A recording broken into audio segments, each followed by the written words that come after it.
लखीमपुर मामले के विरोध में एनसीपी, कांग्रेस और शिवसेना के महाराष्ट्र बंद में कुछ जगहों पर हिंसा हुई।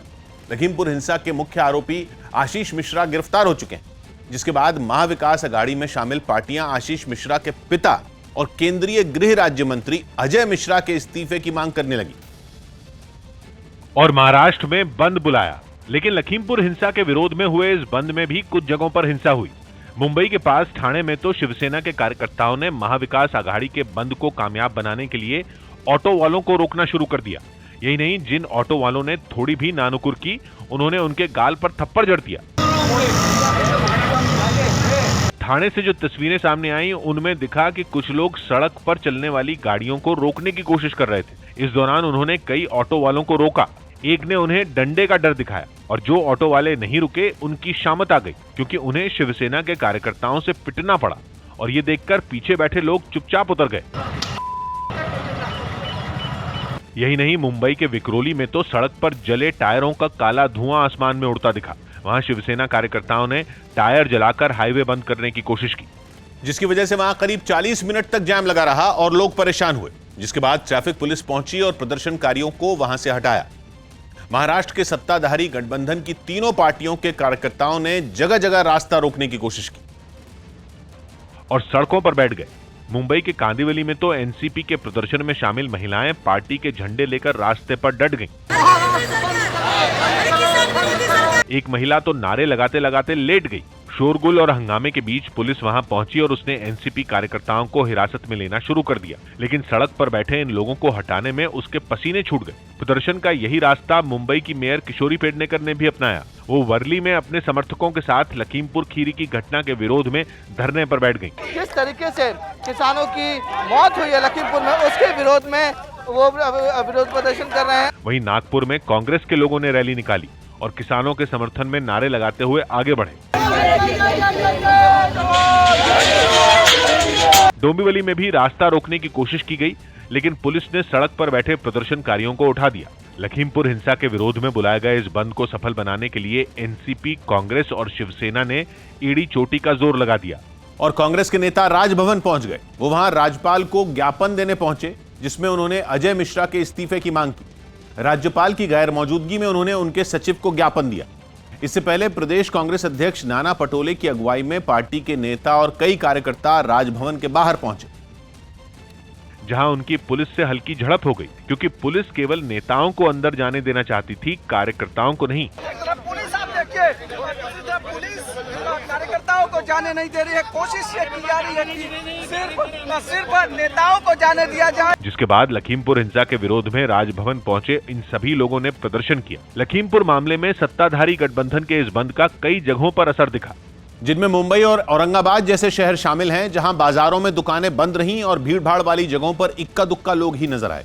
इन इलाकों में मुंबई की दादर मार्केट भी शामिल, जहां दुकानों के शटर गिरे रहे, वहां सड़क किनारे लगने वाली सब्जी मंडी भी नहीं सजी। ये यहाँ पे ना सिर्फ कपड़ा मार्केट है, बल्कि सब्जी मार्केट भी है। सबसे मैंने आपको कपड़ा मार्केट की तस्वीर दिखाऊं तो तमाम जो दुकानों के शटर आप देख रहे हैं वो बंद हैं। इसके अलावा बेस्ट की बसों के पहिए भी थम गए और वो बस अड्डे पर ही खड़ी रहीं। औरंगाबाद में भी बंद का असर दिखा और वहां सन्नाटा पसरा रहा। वहीं महाविकास अघाड़ी के इस बंद पर जबानी जंग भी छिड़ गई। बीजेपी ने आरोप लगाया कि यह बंद कामयाब बनाने के लिए जोर जबरदस्ती की गई और लोगों को डराया धमकाया गया। यही नहीं, फडणवीस ने तो ये आरोप भी लगा दिया कि ये सब स्टेट स्पॉन्सर्ड टेररिज्म जैसा लगता है। स्टेट स्पॉन्सर्ड टेररिज्म जैसे होती है, उस प्रकार का टेरर तैयार करते हुए ये जो बंद की कोशिश की जा रही है, मुझे लगता है कि हम इसकी भर्त्सना करते हैं। बीजेपी ने भले ही सवाल उठाए, लेकिन महाविकास अघाड़ी इस बात पर अड़ी रही कि केंद्रीय गृह राज्य मंत्री इस्तीफा दें। और वो भी गृह राज्य मंत्री हो, वो पद पे बना रहे, तो ये जांच ढंग से आगे नहीं जा सकती। हमारी मांग है कि उन्हें इस्तीफा दे देना चाहिए। लखीमपुर पर उत्तर प्रदेश से महाराष्ट्र तक मचे घमासान के बीच केंद्रीय गृह राज्य मंत्री के बेटे आशीष मिश्रा को 3 दिन की पुलिस रिमांड पर भेज दिया गया। लेकिन पुलिस को यह रिमांड कुछ शर्तों के साथ मिली। अदालत ने पुलिस के सामने 3 शर्तें रखी, जिनमें पहली शर्त यह कि रिमांड के दौरान आशीष मिश्रा को किसी तरह से टॉर्चर न किया जाए। दूसरी शर्त यह कि एसआईटी जब भी आशीष मिश्रा को जेल से बाहर निकालेगी तो उनकी मेडिकल जांच होगी, और जब जेल के अंदर वापस भेजेगी तो फिर से उनकी मेडिकल जांच होगी। इसके अलावा तीसरी शर्त यह कि रिमांड के दौरान आशीष मिश्रा के वकील उनसे दूर से बात करें। विरोध के बावजूद ये रिमांड मिल गई है और अब जो 40 सवालों की बात थी कि 40 सवाल पूछा था पुलिस ने, अब पुलिस के सवालों की फहरिस्त और लंबी हो जाएगी।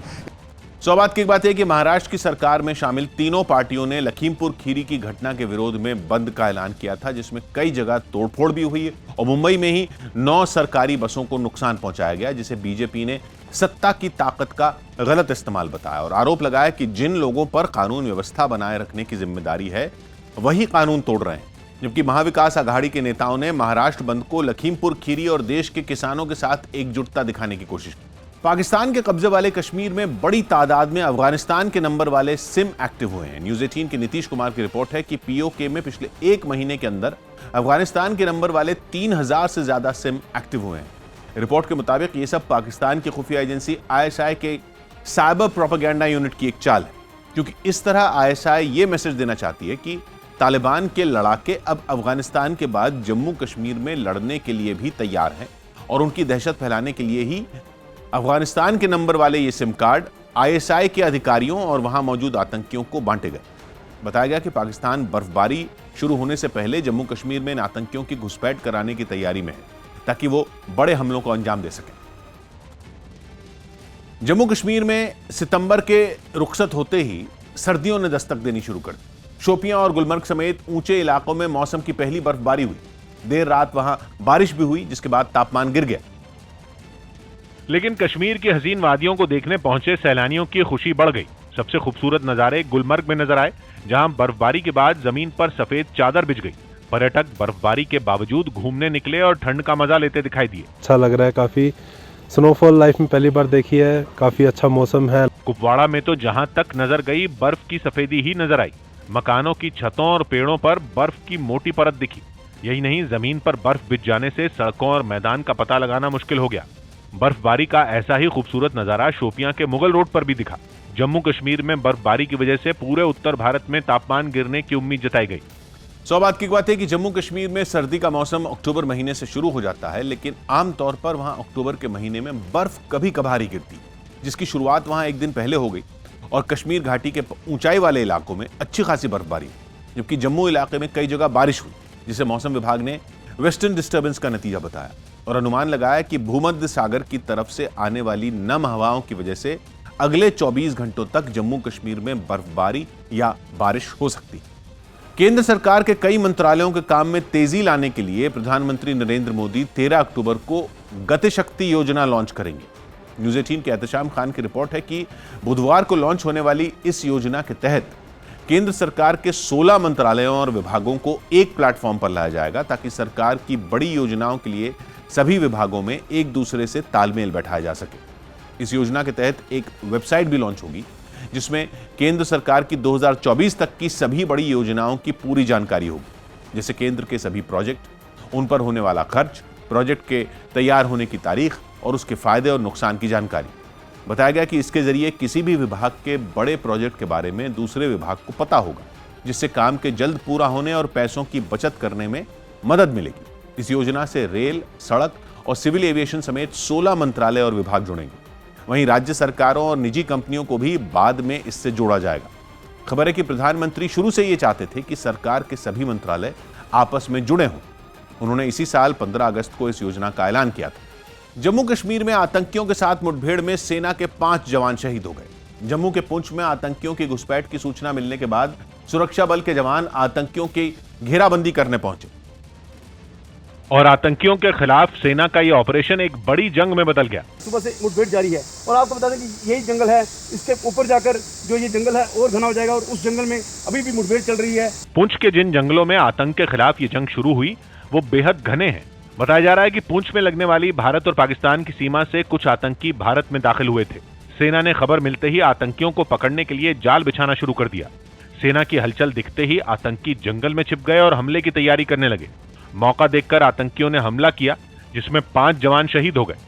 लेकिन 5 जवानों की शहादत की खबर आते ही सेना की कई टुकड़ियां मौके पर पहुंच गईं। पुंछ तक पहुंचने वाले हाईवे को बंद कर दिया गया और हर संदिग्ध गाड़ी की चेकिंग की जाने लगी। पूरे जंगल की घेराबंदी करने के लिए तैयारियां शुरू कर दी गईं और जंगल में चप्पे चप्पे की तलाशी ली जाने लगी। कई घंटों तक ऑपरेशन चलता रहा। लेकिन 5 जवानों की शहादत की खबर ने देश को बेचैन कर दिया। और जम्मू में डोगरा फ्रंट के जवान सड़कों पर उतर आए। जवानों के बलिदान की खबर ने लोगों को अभिनंदन की याद दिला दी।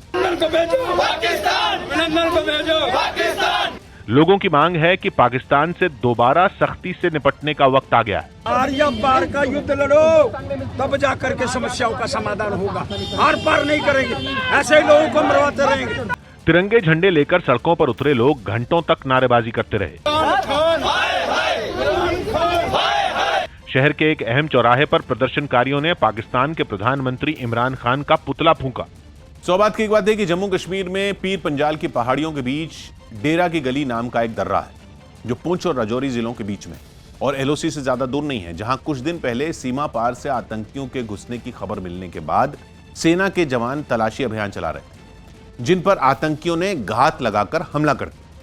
पार्टी और परिवार से नाराजगी के बीच तेज प्रताप यादव ने पटना में जनशक्ति यात्रा निकाली, जो गुजरी राबड़ी देवी के घर के सामने से, जहां तेजस्वी यादव भी रहते हैं। वैसे तो ये रैली लोकनायक जयप्रकाश नारायण की जयंती के मौके पर निकाली गई, लेकिन इस बहाने उन्होंने अपना शक्ति प्रदर्शन करने में कोई कसर नहीं छोड़ी, क्योंकि ये रैली आरजेडी के बैनर के बजाय उनके अपने संगठन जनशक्ति परिषद के झंडे के साथ निकाली गई। बड़ी तादाद में पहुंचे उनके समर्थक रैली में शामिल हुए, जो मोटरसाइकिलों पर सवार होकर उनके काफिले के साथ आगे बढ़ते दिखे। तेज प्रताप भी चलती गाड़ी से कार्यकर्ताओं का हौसला बढ़ाते नजर आए। उन्होंने जेपी की संपूर्ण क्रांति की ही तरह बिहार में एलपी यानी लालू प्रसाद क्रांति शुरू करने का ऐलान कर दिया। तेज प्रताप यादव साफ तौर पर यह कह रहे हैं कि एलपी यानी लालू प्रसाद यादव की तरह मूवमेंट की तैयारी है। लेकिन उनकी इस रैली में भी मतभेद साफ दिखाई दिए। वैसे तो उनका काफिला 10 सर्कुलर रोड यानी उनकी मां राबड़ी देवी के आवास के ठीक सामने से होकर ही निकला, लेकिन वो न तो घर के अंदर गए और न ही वहां राबड़ी देवी या अपने भाई तेजस्वी से मुलाकात की। ऐसे में जब उनसे इस पर सवाल पूछा गया तो वो इसे टाल गए। 10 नंबर के सामने से आज गुजरे आप, लेकिन घर नहीं गए। नहीं, हम बहुत देर से छात्र के नौजवान धूप में, कड़ी धूप में मेहनत करते हैं, वो खड़े थे, घर तो आना जाना लगा रहता है। कुछ किलोमीटर तक चलने के बाद ये काफिला गांधी मैदान पहुंचा, जहां तेज प्रताप ने लोकनायक जयप्रकाश नारायण की प्रतिमा पर फूल चढ़ाए और श्रद्धांजलि दी। गांधी मैदान से तेज प्रताप ने अपने समर्थकों के साथ पैदल मार्च शुरू किया और नंगे पैर ही जयप्रकाश नारायण के आवास की तरफ निकल पड़े। वहां पहुंचकर उन्होंने सीढ़ियों पर मत्था टेका और फिर अंदर पहुंचे। तेज प्रताप जेपी के कमरे में भी गए और उन्हें श्रद्धांजलि दी। कुछ देर रुकने के बाद तेज प्रताप वहां से लौट गए। सौभाग्य की बात है कि आरजेडी नेता तेज प्रताप पिछले साल तक अपने छोटे भाई तेजस्वी को अर्जुन और खुद को कृष्ण बता रहे थे, लेकिन बिहार विधानसभा चुनाव बीतने के बाद वो पहले आरजेडी के बड़े नेताओं को भला बुरा बोलने लगे और अब वो तेजस्वी के खिलाफ भी बगावत का झंडा बुलंद कर चुके हैं। और चूंकि वो खुद को लालू यादव का असली वारिस मानते हैं, लिहाजा उन्होंने जयप्रकाश नारायण के जन्मदिन पर अपनी राजनीतिक यात्रा को भी एलपी यानी लालू प्रसाद क्रांति बता दिया। त्योहारी सीजन आते ही देश भर में लोग एक बार फिर कोरोना नियमों को भूलकर खरीदारी में जुट गए। देश के अलग अलग शहरों के बाजारों से भीड़ भाड़ की जो तस्वीरें सामने आई वो डराने वाली हैं, क्योंकि ज्यादातर लोग कोरोना के खतरे से बेपरवाह दिखाई दिए। दिल्ली के चांदनी चौक इलाके से सामने आई तस्वीर में सोशल डिस्टेंसिंग कहीं भी नजर नहीं आई। यही नहीं, कई लोग तो वहां बिना मास्क के ही दिखाई दिए। भाई साहब मास्क कहाँ है? जेब में रखने के लिए था। नहीं सर। कुछ लोगों के चेहरे पर मास्क तो दिखा, लेकिन उन्होंने उसे सही ढंग से नहीं पहना था। कोरोना अभी खत्म नहीं हुआ है और यही वजह है कि सरकार ने तमाम दिशा निर्देश तय किए हैं कि कोविड प्रोटोकॉल का पूरा ध्यान रखते हुए ही आप बाजारों में निकले। दिल्ली के सदर बाजार का हाल तो और भी बुरा था। वहाँ चारों तरफ सिर्फ लोग ही लोग नजर आए। कुछ जगहों पर तो पैर रखने की भी जगह नहीं थी। खरीदारी में लोग इतने खो गए कि उन्हें आसपास की भीड़ से कोई फर्क नहीं पड़ा। इन हालात में दिल्ली के स्वास्थ्य मंत्री सत्येंद्र जैन ने बाजारों में भीड़ लगाने वालों पर कड़ी कार्रवाई की चेतावनी दे दी। उसके खिलाफ सख्ती से कार्रवाई की जाएगी और इसको बिल्कुल देखा जाएगा। हालांकि मौजूदा वक्त में कोरोना के मरीजों की संख्या इतनी नहीं है जो चिंता बढ़ा सके, लेकिन त्योहारों के उत्साह में इस महामारी को हल्के में लेकर लोग अपने साथ दूसरों की भी मुसीबत बढ़ा सकते हैं। केंद्र सरकार ने भी अक्टूबर से लेकर जनवरी तक के महीनों को अहम बताकर लोगों से एहतियात बरतने की अपील की थी। जिसका कोई असर गुजरात के अहमदाबाद में देखने को नहीं मिला। दिल्ली की तरह वहां भी लोग खरीदारी करने के लिए बाजारों में उमड़ पड़े। ऐसे में कोरोना नियमों का किसी को भी ख्याल नहीं रहा। बड़ों के साथ बड़ी संख्या में वहां बच्चे भी दिखाई दिए, लेकिन नहीं दिखा तो लोगों में कोरोना का डर। ये कुछ तस्वीरें ऐसी हैं जो हमें तीसरी लहर को न्योता देने से रोक नहीं पाएगी। अहमदाबाद से सामने आई एक दूसरी तस्वीर में कुछ लोग गरबा खेलते दिखाई दिए।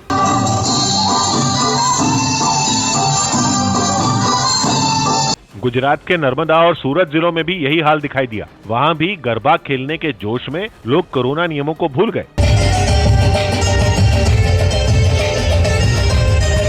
इसी तरह की तस्वीरें देश के कई दूसरे शहरों से भी सामने आई।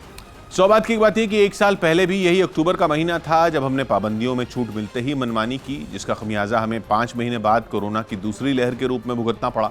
और अब हम फिर वैसी ही मनमानी कर रहे हैं, जबकि सरकार और डॉक्टर लगातार चेतावनी दे रहे हैं कि अगर सोशल डिस्टेंसिंग और मास्क लगाना भूले तो दिसंबर जनवरी तक तीसरी लहर भी आ सकती है। राजस्थान में शिक्षकों की भर्ती के लिए होने वाली परीक्षा रीट में हुई धांधली की सीबीआई जांच की मांग करते हुए बीजेपी कार्यकर्ताओं ने जोरदार प्रदर्शन किया। जयपुर में हुए इस प्रदर्शन की अगुवाई बीजेपी के प्रदेश अध्यक्ष सतीश पुनिया ने की, जिन्हें पार्टी कार्यकर्ता अपने कंधों पर बिठाकर इतनी तेजी से आगे बढ़े कि बैरिकेड भी उन्हें नहीं रोक पाए। बड़ी संख्या में बीजेपी दफ्तर से निकले ये लोग जयपुर के 22 गोदाम सर्कल तक जाने के लिए निकले, लेकिन रास्ते में आ गई पुलिस, जिसने उन्हें रोका। थोड़ी धक्का मुक्की भी हुई। तभी अचानक पार्टी के लोगों ने सतीश पुनिया को कंधों पर बिठाया और तूफान की तरह आगे बढ़े। कई कार्यकर्ता निकल गए और जो पीछे रह गए वो पुलिस के हत्थे चढ़ गए। यही नहीं, सतीश पुनिया और बाकी बीजेपी कार्यकर्ताओं को भी पुलिस ने ज्यादा आगे नहीं बढ़ने दिया, जिसके बाद वो सड़क पर धरना देने बैठ गए। बीजेपी ने रीट परीक्षा में हुई धांधली के लिए राज्य के शिक्षा मंत्री को जिम्मेदार ठहराया और मांग की कि न केवल उन्हें हटाया जाए बल्कि जांच का जिम्मा सीबीआई को सौंप दिया जाए। शिक्षा मंत्री दोषी हैं और इसलिए सरकार को चाहिए शिक्षा मंत्री को बर्खास्त करें और निरपेक्ष जांच के लिए सीबीआई की जांच करें। बवाल के बीच इस कथित पेपर लीक का आरोपी बत्तीलाल उत्तराखंड के केदारनाथ से पकड़ा गया। अभी केदारनाथ दर्शन के लिए गया तो उसका इंतज़ार किया और उसके पश्चात जैसे ही वो वापस लौटा तो उसे वहाँ से दस्तयाब किया। इस मामले की जांच राजस्थान का स्पेशल ऑपरेशंस ग्रुप कर रहा है। उम्मीद की जा रही है कि पूछताछ में बत्तीलाल कई राज खोल सकता है। सौभाग्य की बात है कि राजस्थान में शिक्षकों की भर्ती के लिए योग्यता तय करने वाली परीक्षा का पेपर लीक करने का आरोपी बत्तीलाल नाम का आदमी एक सरकारी स्कूल में कांग्रेस के विधायक के प्रतिनिधि के तौर पर काम करता है और राजस्थान के कई नेताओं के साथ उसकी फोटो भी वायरल है, जिसकी वजह से बीजेपी इस मामले की सीबीआई जांच जरूरी बता रही है और परीक्षा रद्द करने की मांग कर रही है। जबकि राजस्थान के सीएम अशोक गहलोत ने परीक्षा रद्द करने से इनकार कर दिया और भरोसा दिया कि मामले की निष्पक्ष जांच के बाद किसी भी दोषी को बख्शा नहीं जाएगा।